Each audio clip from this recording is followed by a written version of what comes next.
Welcome to Bad Gear, the show about the world's most hated audio tools. Today we are going to talk about the Roland JD-XA, a hybrid digital and analog synthesizer and yet another attempt of our favorite synth brand to establish a flagship instrument in the tradition of legendary 80s analogs. Not too long ago, Roland's CEO broke the hearts of synth nerds of all creeds and nations with his promise not to chase the ghost of their iconic Jupiter-8 and leave the fun stuff for Uli. It can be assumed that this 2015 design masterpiece might have been a reason for that. At the first glance, the JD-XA is ticking boxes in ways unimaginable even to lifelong Roland victims. A surprisingly light and unsurprisingly plasticky enclosure with a slightly too short keypad,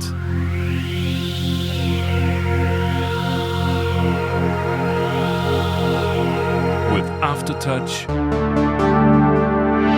the same old displays over and over again, an almost illegible data encoder free 60s Batmobile UI, with rock solid knobs,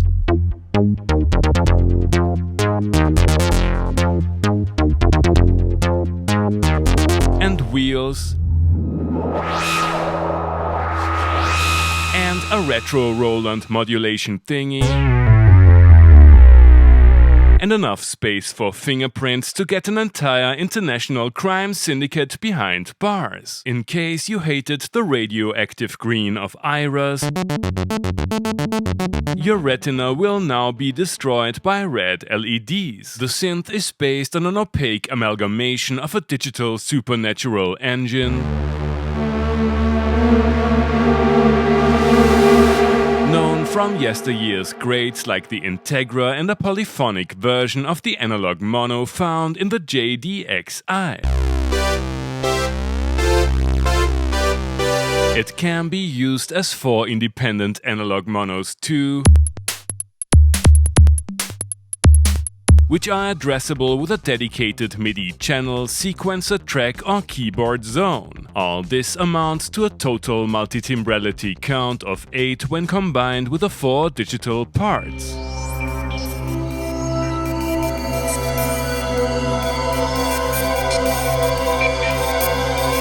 Analog voices boast 2 DCOs with sync and PWM, ring, and cross-modulation.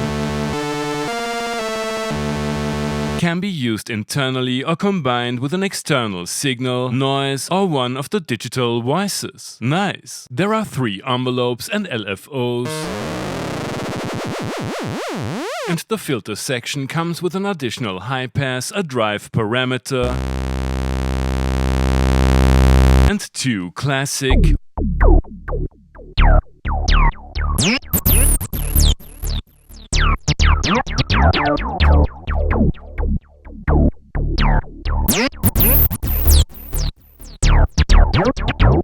one not so classic and somewhat broken sounding low pass filter,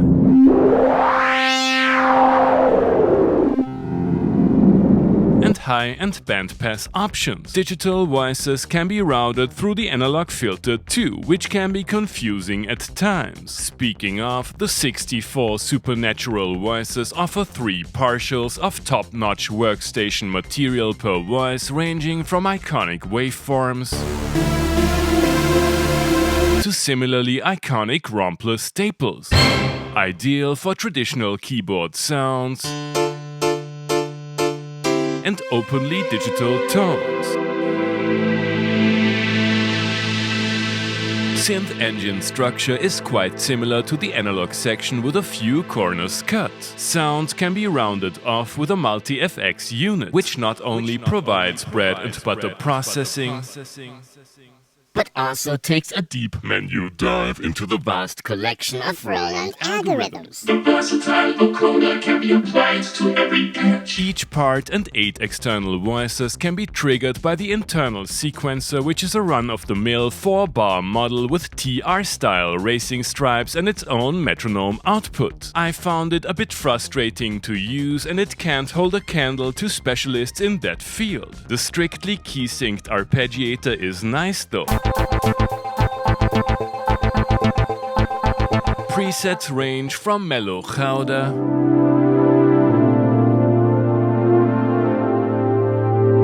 to spicy Parmigiano,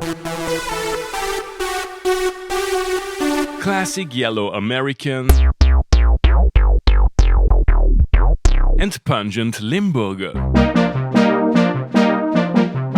Given the multi-timbral nature of the instrument, a simple stereo output can be limiting. CV gate connectivity and XLR input for the vocoder are much appreciated. MIDI through is dearly missed, and Roland's pricing in the Hydra Synth Deluxe region didn't age so well. Thanks to Klangfarbe for lending me one of their floor models. The JD-XA was Roland's attempt to throw a bridge between their glorious days of analog and what turned out to be a strictly digital future.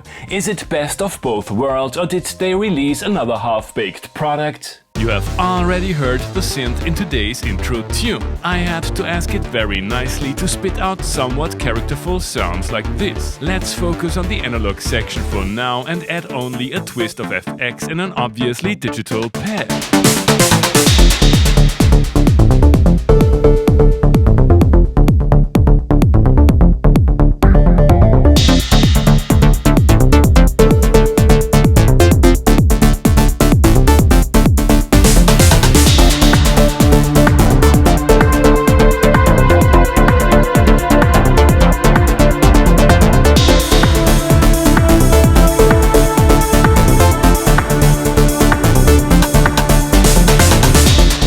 I'd say the analog voices of the JD-XA won't replace your vintage Jupiter. The overall tone is a bit dry, and it can be assumed that Roland puts the powerful FX there for a reason. It is surprising how noisy the synth actually is. I do like the digital engine though. Time for a little switcheroo, and let's put the spotlight on the supernatural.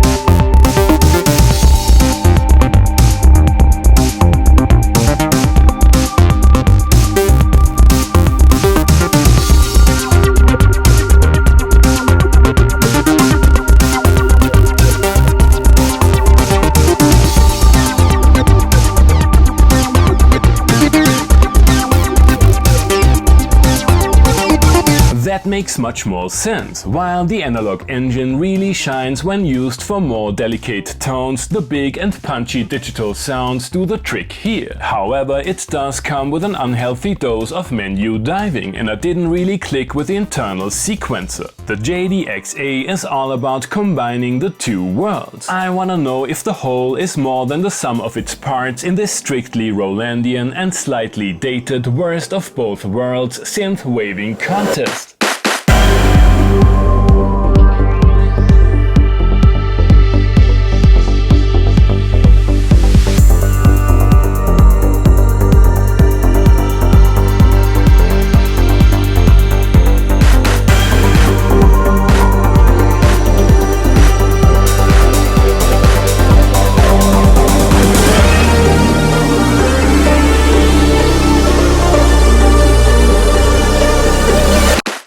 Verdict. Roland's JD-XA is a feature-packed synthesizer keyboard. It is capable of producing a wide range of pro-sounding tones, and it has plenty of tricks up its sleeve. That being said, using the instrument to its full potential requires you to battle old-school menu diving. You have to stare into one of the least appealing UIs of all time and deal with strange quirks and limitations. The analog section is not as spectacular as you might expect from a flagship instrument, and I personally preferred the supernatural engine for most sounds. Speaking of, I really wanna know where all these fantastic digital synth concepts go to die. Oh yes, it's called Roland Cloud. Thanks for watching and see you next time.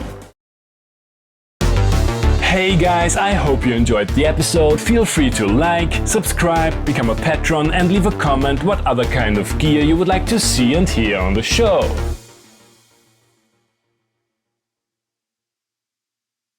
Thanks to all my patrons for supporting the channel and welcome to the monthly Vocoder shoutouts. The Vocoder of the JD-XA didn't get much attention today. Time to do something about that. Tier 4. Quick Snapple and Ski.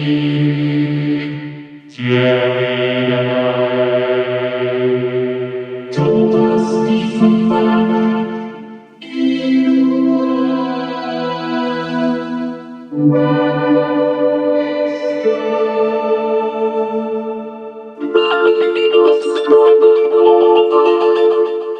The Purple Collective.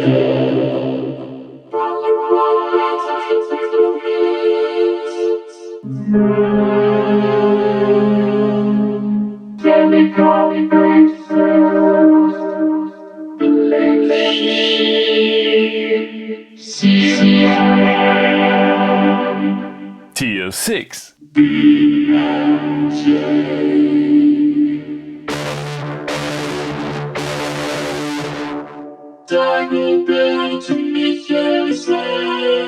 Again, thank you so much for supporting the channel. See you next month.